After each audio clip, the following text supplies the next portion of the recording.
Bonjour tout le monde. Une petite vidéo, je voulais la faire en live, mais je préfère la faire en vidéo, illustrée. Une petite vidéo d'actualité. Donc, on est dimanche. Hier, comme vous avez pu le constater, on n'a pas fait de live. On s'est surtout reposé, mais ça va pas m'empêcher de parler notamment de l'acte 16 sur Marseille et sur un plan national. Et on va aussi évoquer un petit peu l'actualité, parce que ça bouge. On va évoquer un peu de Venezuela, l'Inde et le Pakistan. Israël aussi.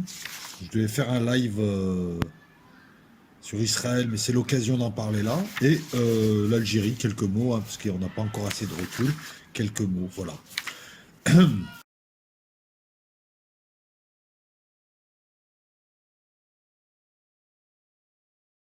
L'acte 16, bah, c'est simple, hein. J'ai envie de dire que les actes se suivent et se ressemblent, mais qu'il faut se méfier. Parce qu'apparemment, il y a quelque chose qui se prépare. Alors moi, je suis content de voir là, je posais des questions en live mercredi et j'ai eu des réponses. Je m'étonnais de certaines choses. Bon, bah, j'avais pas assez d'informations, notamment que ça se structurait, et que apparemment les gens qui dirigent ce mouvement envisagent de faire autre chose que de défiler simplement. Donc il y a des choses qui se préparent peut-être pour le printemps. Donc on demeure confiant. En tout cas, la mobilisation reste. Alors comme d'habitude, hein, 39 300, selon le ministère de l'Intérieur, il n'y aurait eu que 40 000 personnes dehors. Selon les organisateurs, 100 000, donc une petite baisse, mais bon, c'est pas forcément significatif. Qu'est-ce que je pourrais rajouter d'autre? Oui, le 16 mars, je crois que c'est la date du 16 mars qui semble apparemment importante. Il y a quelque chose qui se prépare.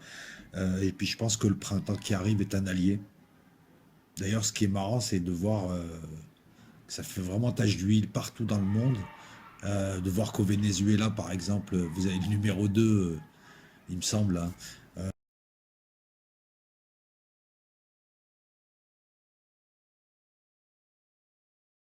qui porte un gilet jaune. En Algérie, il y a des manifestations. Je pense que le fait de voir défiler des gilets jaunes, ça a dû aussi influencer inconsciemment. Sur Marseille, c'était calme.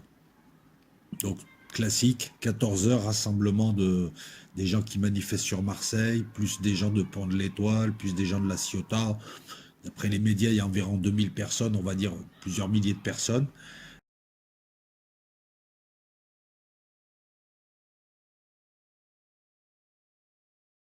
Ça a défilé dans le calme, beaucoup de drapeaux tricolores. C'était un défilé bon enfant, avec des directions de cortège qui étaient prises au dernier moment. Hein, ils baladaient un peu les flics. Il y a eu une innovation. C'est allé aux Catalans, à la plage des Catalans. Ça s'est un petit peu baladé dans le 7e. Puis c'est revenu. Ça a bloqué le tunnel en revenant. Qu'est-ce que vous voulez que je vous raconte d'autre? Bon, le passage obligatoire à la préfecture. Non, si ce n'est qu'il faut, je le répète à chaque fois, mais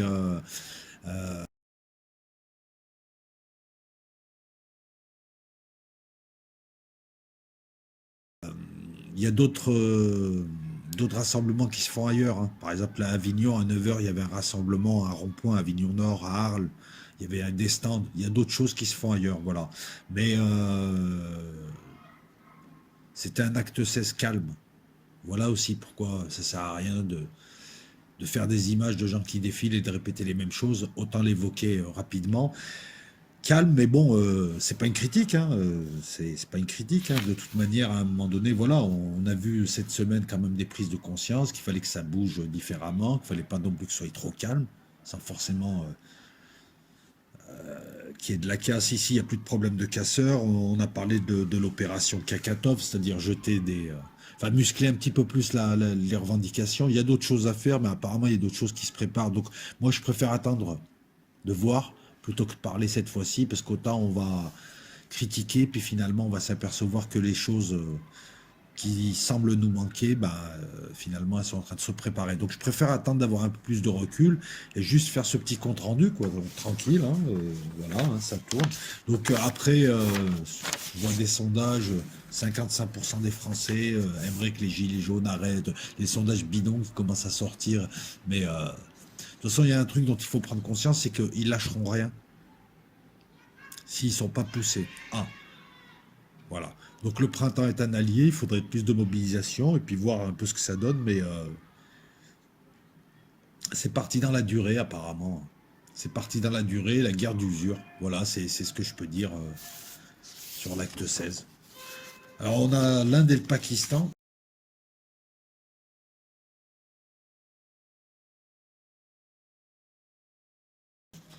deux puissances nucléaires qui se sont un peu chauffées. Enfin, ça se chauffe régulièrement entre l'Inde et le Pakistan, puisque aux frontières,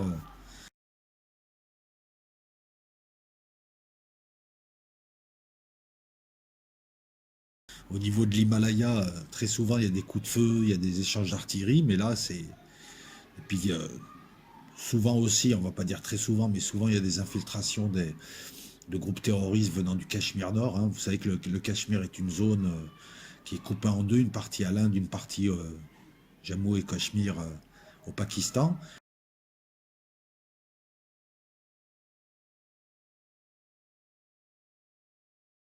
Et c'est une zone de friction depuis le départ. Déjà trois guerres, hein, entre la guerre de partition. Pour ceux qui ne connaissent pas, allez voir un petit peu. Avant, l'Inde, le Pakistan, le Bangladesh formaient un tout. Puis il y a eu la partition, avec des violences, jusqu'à 1 ou 2 millions de personnes mortes, des déplacements massifs de population, des musulmans d'un côté, enfin de part et d'autre, parce que le Bangladesh s'appelait encore le Pakistan oriental, et les Indiens de l'autre. Et le Cachemire s'est retrouvé coupé en deux. Et à partir de là, donc ça c'est ce qu'on appelle la première guerre. La deuxième guerre en 65, le Pakistan s'infiltre dans le Cachemire, la zone indienne, et se fait refouler. En 71, pareil, encore une fois, victoire indienne rapide. Et l'Inde favorise la création du Bangladesh, qui était jusque-là le Pakistan, je vous mets la carte, hein, le Pakistan oriental. On a aussi en 2002 le conflit du Kargil, avec l'infiltration de plusieurs milliers de soldats pakistanais, et puis 200 000 Indiens qui se mobilisent, des combats, utilisation du Mirage 2000. Il me semble, oui, du Mirage 2000, c'est l'un des rares avions qui puisse intervenir à ces hauteurs.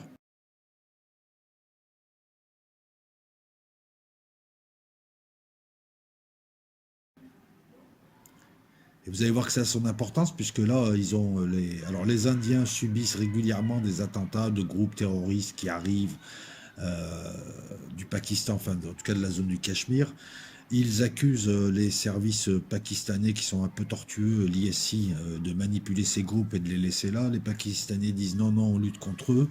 Bon, il y a de nombreuses preuves que les Pakistanais manipulent des groupes islamistes, que ce soit côté taliban ou que ce soit côté de ce côté-là.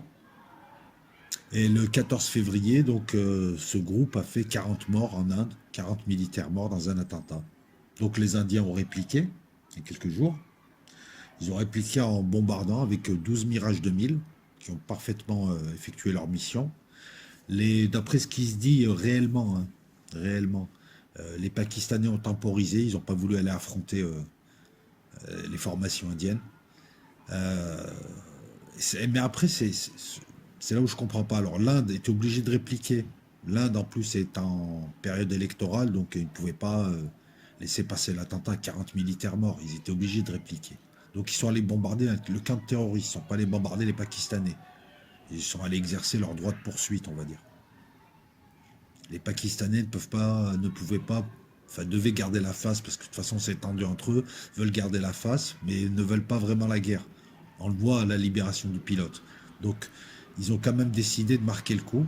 Alors qu'est-ce qu'ils ont fait? Ils ont envoyé des avions bombarder côté indien, bombarder des cibles bidons, mais en fait c'était pour attirer la chasse indienne côté Pakistan, et là il y a eu des combats aériens puisque d'autres avions les attendaient. C'est là où je comprends pas les Indiens, ils envoient des MiG-21, les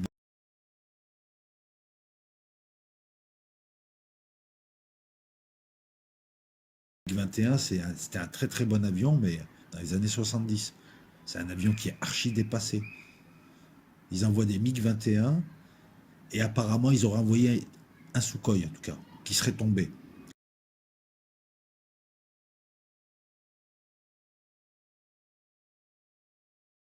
Alors il y a plusieurs versions. Il y a une version qui dit qu'il y aurait un hélicoptère qui serait tombé, oui effectivement, mais c'est un accident. Il était à 190 km des combats.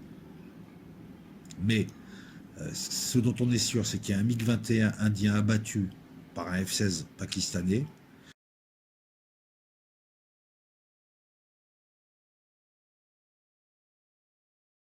éventuellement peut-être un Sukhoi 30 indien abattu par un JF-17 euh, pakistanais.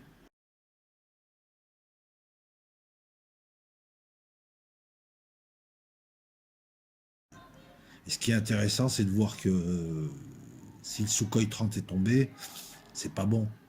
C'est pas bon pour les avions russes.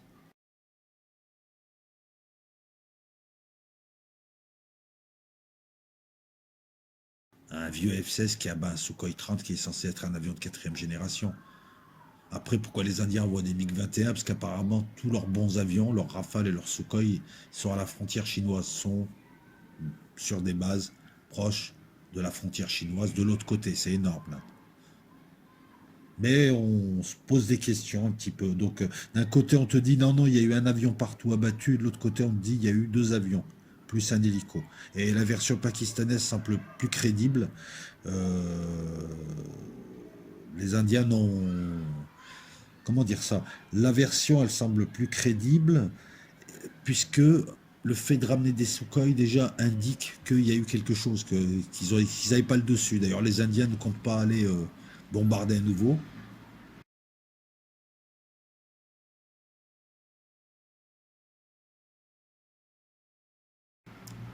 Alors, s'ils avaient eu le dessus, ils y seraient allés.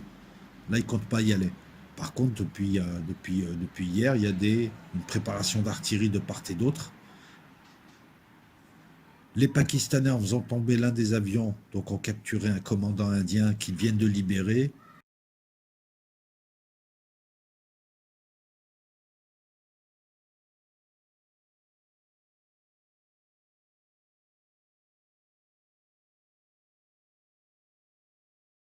C'était pour un geste de paix, de bonne volonté. Voilà, on a marqué le coup. Vous êtes rentré dans notre espace aérien, on a répliqué, on se calme. C'est juste qu'un coup de chaleur. Que vont faire les Indiens? Bon, on ne sait pas. En tout cas, les Pakistanais ne veulent pas aller au combat, ça les arrange pas. Surtout que je pense qu'ils sont inférieurs aux Indiens militairement. Et ils n'ont pas le soutien de la Chine apparemment. C'est peut-être pour ça aussi qu'ils temporisent.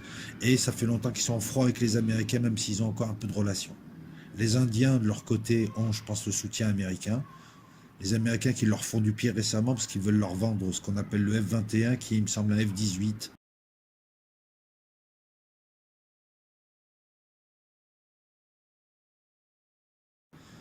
Là, il faudrait que je vérifie un F-18 hybride. Et les Indiens hésitent entre cet avion et le Rafale. Et d'ailleurs, ça, c'est tout bon pour le Rafale. On a vu que leur Mirage 2000, qui sont des bombardiers, hein,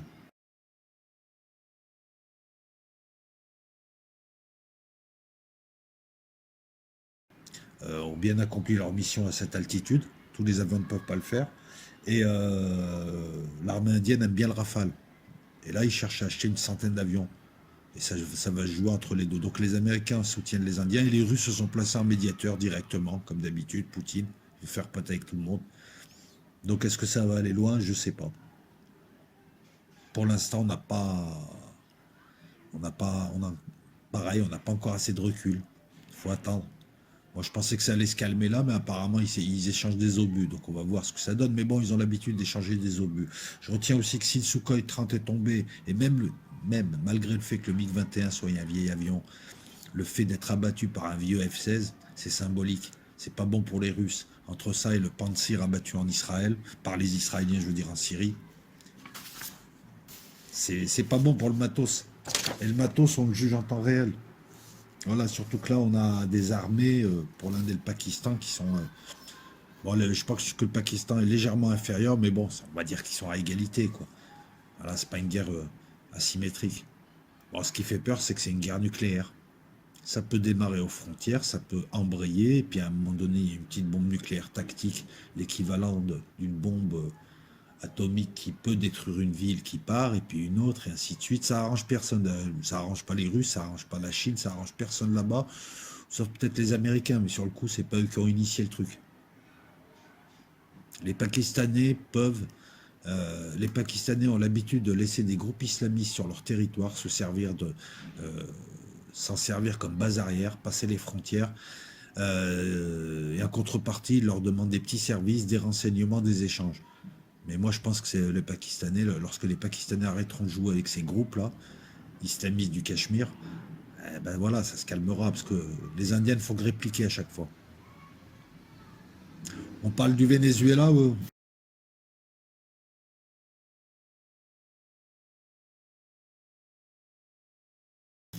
eh ben on va parler du Venezuela. Ben, au Venezuela, donc ils ont essayé le Larbin, Guaido, le Larbin, le président autoproclamé, reconnu par une cinquantaine de gouvernements, ça me fait rire.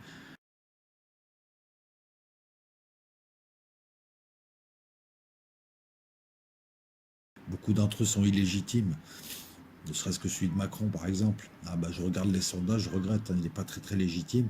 Donc Guaido a essayé de faire passer l'aide américaine, l'aide humanitaire américaine. C'est marrant, d'un côté ils mettent des sanctions depuis des années pour affamer le peuple et de l'autre côté ils leur proposent de la nourriture.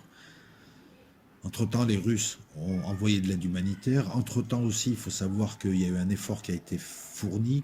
Beaucoup de journalistes sont allés voir qu'au Venezuela, certes, il manquait des produits, il y avait une véritable inflation, c'était pas super, mais il n'y avait pas de pénurie de produits dans les magasins, en tout cas des grandes villes. C'est pas la famine, c'est pas l'Éthiopie meurt peu à peu.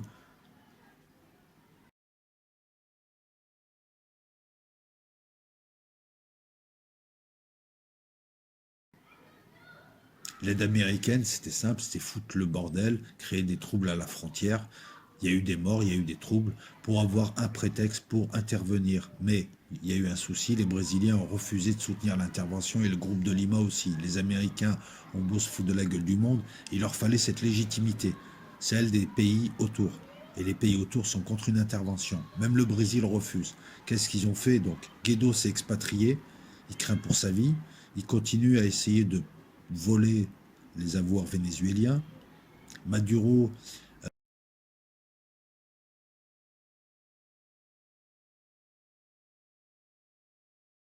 transfère la firme pétrolière du Portugal à la Russie, son siège social. Ils ont commencé à sécuriser des circuits financiers, à vendre le pétrole contre du troc, à vendre le pétrole contre d'autres monnaies, à vendre le pétrole contre l'or, pour pas se faire voler leur argent. Les Américains, toujours aussi fins, donc envoient à Maduro, enfin, même mettre dans la presse, c'est un sénateur qui a mis sur son Twitter la photo de Kadhafi lynché, un sénateur, une racaille, on ne sait plus trop, pour dire à Maduro tu finiras comme ça. Et les Américains, apparemment, aux dernières nouvelles, donc, ont envoyé des forces spéciales à Porto Rico, chez eux donc, et en Colombie, chez eux aussi.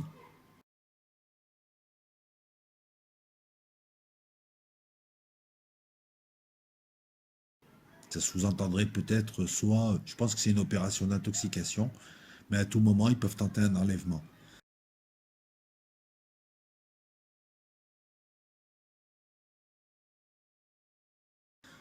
Le problème, c'est que s'ils interviennent au Venezuela, et le Venezuela n'est peut-être une petite armée, mais il y a du monde, ça mettrait le pays à feu et à sang, et les autres pays pareil. Voilà pourquoi le Brésil ne veut pas d'une guerre là-bas, parce qu'il y aurait des millions de réfugiés, parce que l'armée vénézuélienne peut tenir, il y aura une guérilla, hein. Ça ne va pas s'écrouler comme la Libye, hein. En plus, les Russes aideront en armement, il y aura tout un tas de choses. Donc là, on va vers l'impasse. Maduro veut négocier avec l'opposition. Guaido, qui est autoproclamé, ne veut négocier avec personne. On voit qu'il est en mission commandée, quoi. Que le gars, dès le début, on l'avait désigné lui pour. Qu'est-ce qui s'est passé depuis? Ben, les Américains ont essayé un coup, un truc inédit, c'est de passer une résolution à l'ONU pour destituer Maduro. Donc ils font des résolutions à l'ONU pour destituer des présidents d'autres pays. Bon, il y a eu deux vétos. Ils ont obtenu 9 voix quand même sur 15, mais il y a eu deux vétos. Le veto russe et le veto chinois, heureusement. Les Russes ont essayé de faire passer une résolution, elle n'a pas eu de majorité pour condamner l'intervention américaine. Et les Russes ont prévenu qu'ils ne laisseraient pas faire. Sous-entendu, on enverra des troupes défroquer, ce qu'ils ont commencé à faire par le biais de leurs sociétés privées, leurs mercenaires, et on enverra de l'armement. On aidera, on enverra du petit calibre, des choses comme ça. C'est ça ce que ça veut dire. Ça veut dire on ne s'impliquera pas officiellement, mais par derrière, on aidera comme on pourra. Des prêts, de l'argent, ce que tu veux. Voilà, on en est là. Donc, et ce qui est marrant, oui, c'est que quand on voit le numéro 2 du Venezuela qui porte un gilet jaune pour dire à Macron de se mêler de ses affaires et de son pays, ça fait rire. Mais voilà, donc Trump a décidé, a repris les politiques de Nixon et de Kissinger des années 70. Pour les plus vieux d'entre vous, ça va vous parler. De colonisation. L'Amérique du Sud, c'est à nous. Personne s'installe. C'est nous qui décidons qui fait quoi. Voilà. Bon,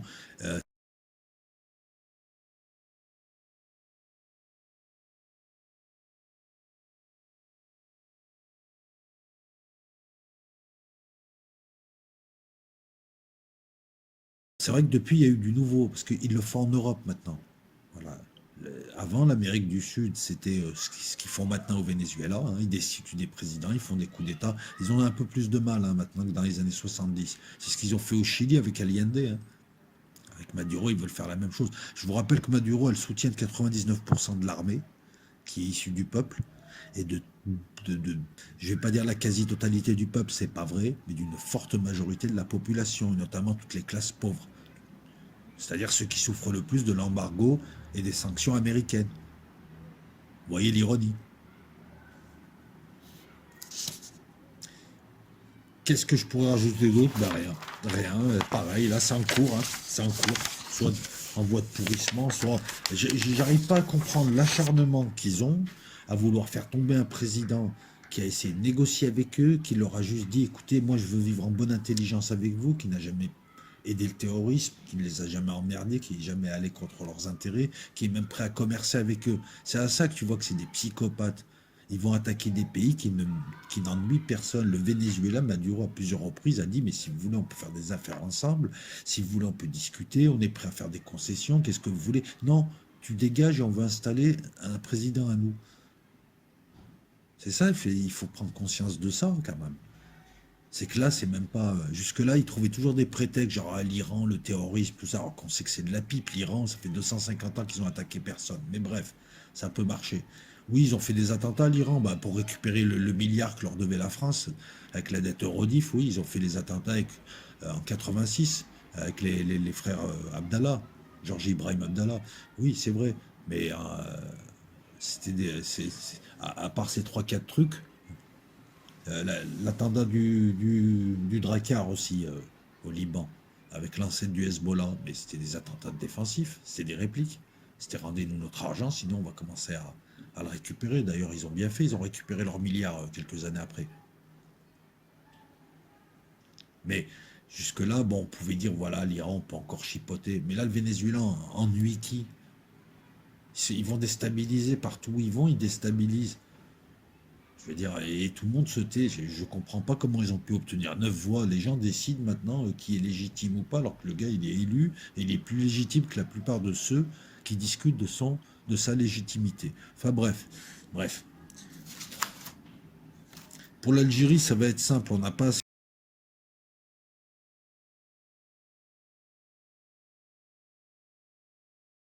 de recul. Je pense que les événements, notamment les Gilets jaunes et ce qui se passe dans le monde, a joué consciemment.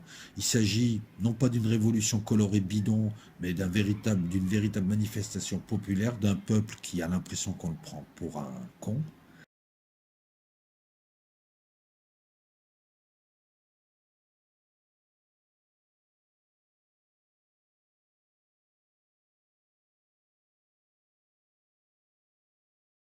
Alors qu'il ne l'est pas, d'un peuple politisé qui se fera pas voler Moi, je suis confiant, ils se feront pas voler leur révolution comme ça. Et ils veulent même pas de révolution, ils veulent juste que ce type-là ne se représente pas une cinquième fois.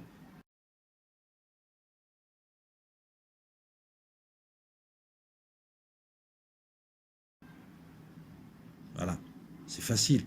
Donc, moi, je vois l'armée qui commence à se raidir et qui commence à nous parler de la main de l'étranger, pas sur ce coup-là. C'est très simple, vous ne le représentez pas, il n'y a plus de souci.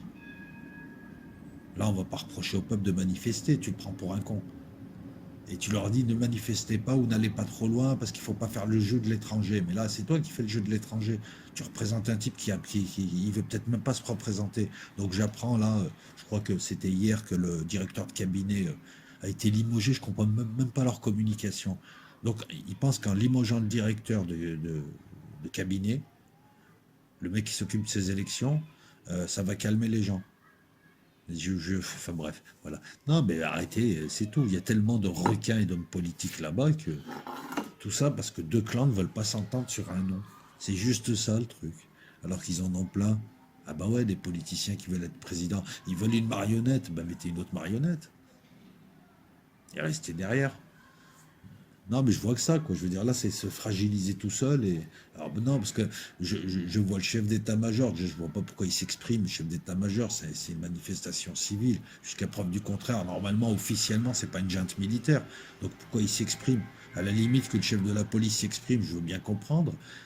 ou le chef de la gendarmerie, mais pourquoi le chef d'état-major qui te dit oui, mais il faut pas qu'ils aillent trop loin? Ça sent la menace. Mais enfin, pour l'instant, ils éborgnent pas les gens avec des LBD, mais là-bas, bon, je pense que le LBD, c'est l'étape intermédiaire, ils vont direct à l'essentiel, donc s'ils doivent muscler, ça va être, ils vont tirer à balles réelles. Ouais, ouais, ils tirent à balles réelles là-bas. T'es pas éborgné, non, t'es mort. Euh, c'est véridique, véridique. Véridique Rivers, ben, on va parler d'Israël, on va laisser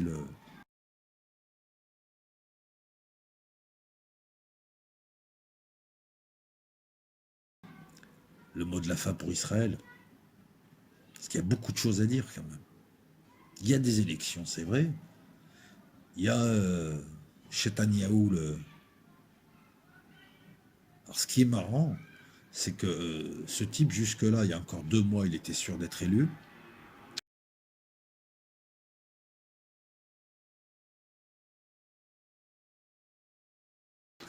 Il voulait battre le record de longévité de Ben Gourion en tant que Premier ministre, en plusieurs mandats, mais en tout cas, il est à 10 ans et l'autre est à 13 ans.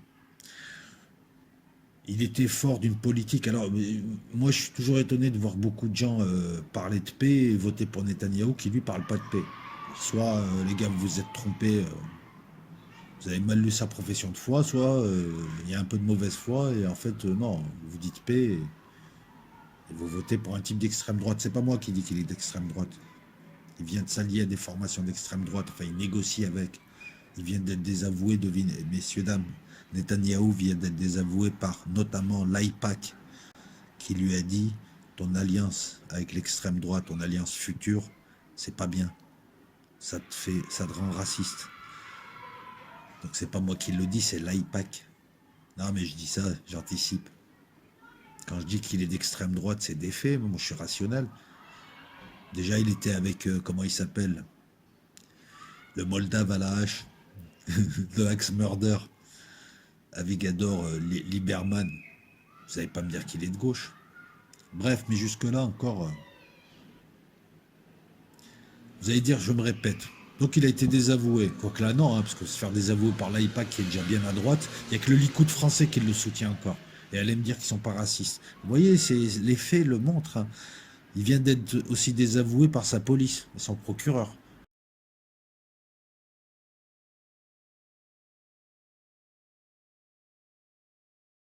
Il va être inculpé. Et devinez pourquoi? Corruption. Ça, c'est un classique chez les premiers ministres israéliens. Ils sont toujours, toujours, toujours inculpés pour corruption. Vous savez comment ça marche? C'est simple. Il arrive, il se débrouille pour virer des Palestiniens d'un endroit, il commence des constructions de colonies, la communauté internationale fait semblant de crier, et en fait c'est son pote qui crée les colonies et qui lui donne de l'argent. Voilà, ça marche comme ça. Et Odolmer, tout ça, sont tombés pour les mêmes genres. Ben, tu vois, voilà.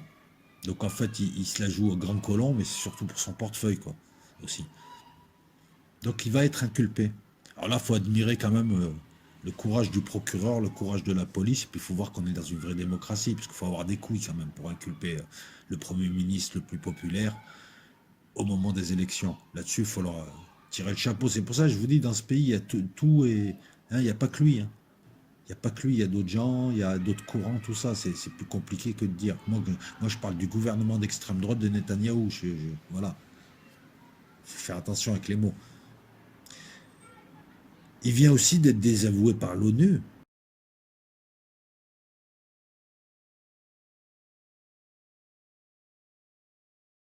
Et là, moi, je me rappelle l'an dernier, lorsque j'ai fait ma vidéo intitulée Écœurant, et que je me suis fait insulter, je me suis fait traiter de tous les noms, d'antisémite, de même Jean Robin qui jouait au con, m'a traité d'antisémite alors qu'il sait parfaitement que je ne le suis pas. L'ONU vient de désavouer ce que fait Netanyahou et son armée, l'armée la plus morale du monde, qui tire sur des enfants, des femmes, des journalistes, clairement identifiés, qui ne représentent aucune menace. C'est le rapport de l'ONU qu'a répondu le Likoud français. C'est pas nous, c'est les autres qui sont méchants. C'est toujours pareil.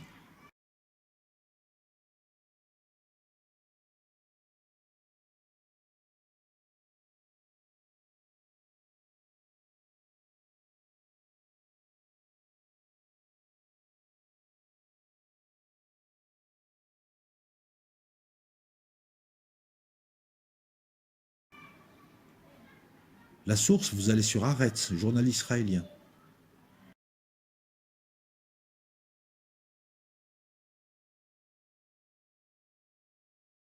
Parce que là-bas aussi, ça gueule.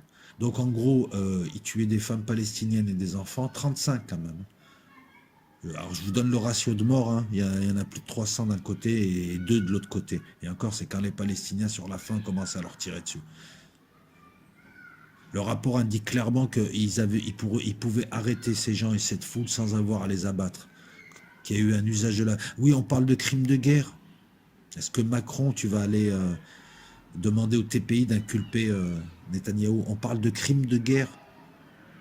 C'est un rapport de l'ONU. C'est même rapport de l'ONU qui servent à faire bombarder la Syrie, qui servent à dire que Bachar el-Assad accomplit des crimes de guerre aussi. Ben là, ils me disent la même chose. Est-ce qu'on va bombarder chez Netanyahou ou pas? Vous voyez, c'est pas moi, hein. Puis il y a une partie de la classe politique israélienne qui dit la même chose, hein. En fait, en substance, c'est un facho, c'est un raciste, c'est un meurtrier. Ceux qui le soutiennent aussi, c'est du racisme, dire que les autres sont des animaux à deux pattes et qu'on peut buter des Palestiniens. Est-ce que vous avez vu les vidéos où on voit des soldats, enfin des pseudo-soldats à couche Pampers, tuer des enfants palestiniens et pousser des cris de joie? Ne me dis pas que c'est moral, ça. Surtout que c'est quand même, ce sont quand même des gens qui ont un devoir supérieur aux autres, de ne pas taper sur plus faible qu'eux, vu que durant toute l'histoire, ils se sont fait taper dessus quand ils étaient faibles. Quand tu as un enfant battu, tu ne bats pas les autres. Et il y a les élections, encore et encore.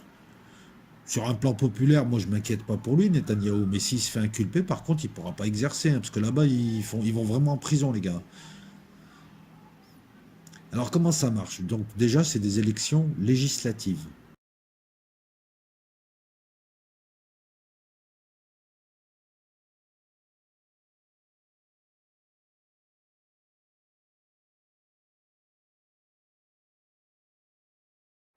C'est pour élire les députés. Ça permettra de dégager une majorité.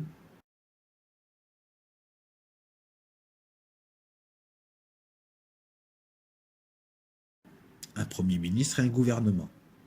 Là-bas, c'est un régime parlementaire, pas vraiment comme à la française, mais plutôt comme l'allemande, à l'allemande, c'est-à-dire que le président de la République décore avec des chrysanthèmes, va aux cérémonies, est le garant de la Constitution, mais n'a pas vraiment de pouvoir, c'est le Premier ministre qui en a, comme en Angleterre.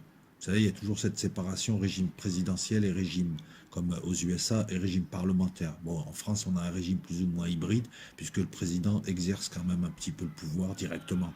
Mais, donc, 120 députés, une chambre.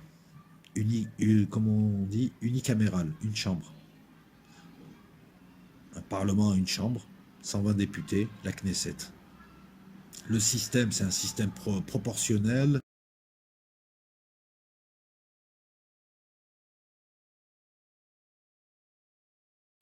De listes, que je te dise pas de bêtises. Il faut que je regarde mes notes.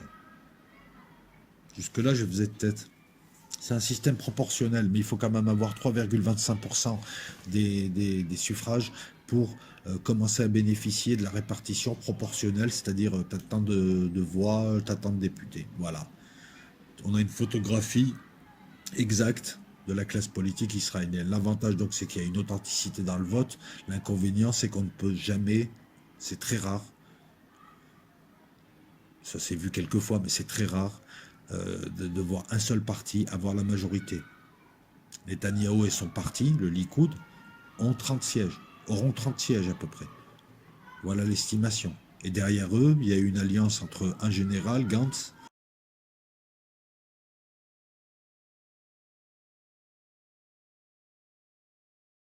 et un ancien présentateur télé, Lapide.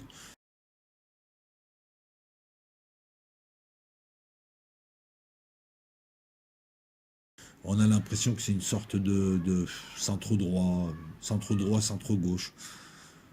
C'est marrant, hein, tous les généraux en Israël, tous les chefs d'état-major, tous les anciens des services de renseignement sont moins belliqueux que Netanyahou et désavouent sa politique. Ce général, lui, propose une politique de fermeté mais de paix. Eux deux se sont alliés en se disant si on est élu, on fera 2 ans et demi chacun. Oui, c'est des mandats de 5 ans.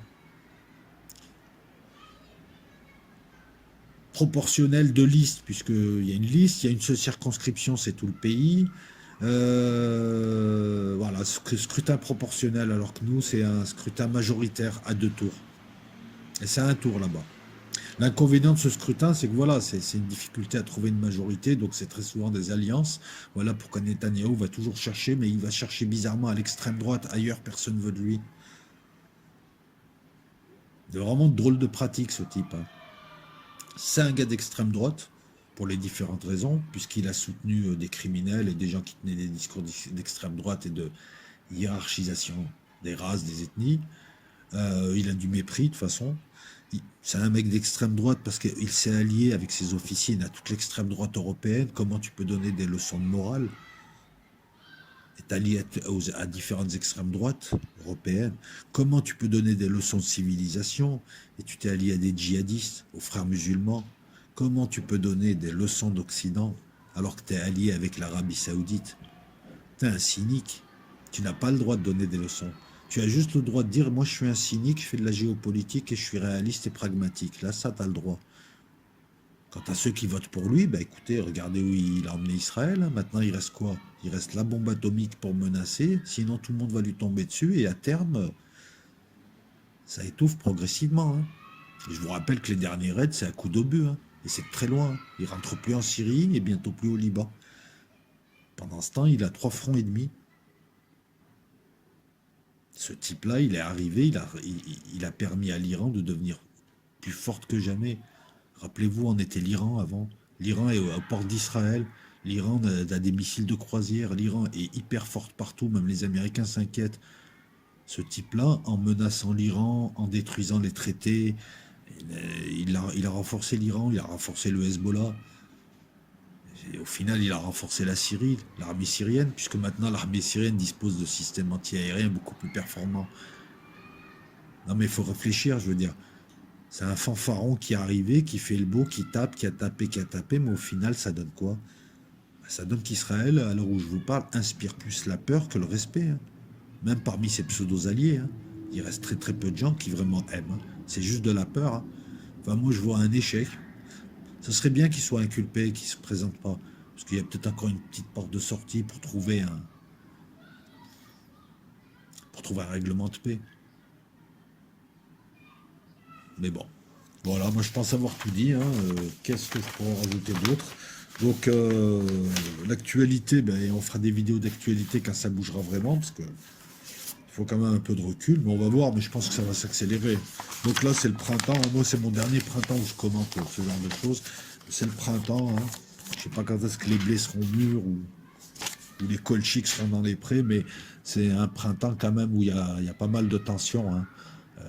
Les USA n'ont pas, toujours pas, malgré leur mascarade et leur mise en scène, n'ont toujours pas réussi à convaincre Kim Jong-un de quoi que ce soit.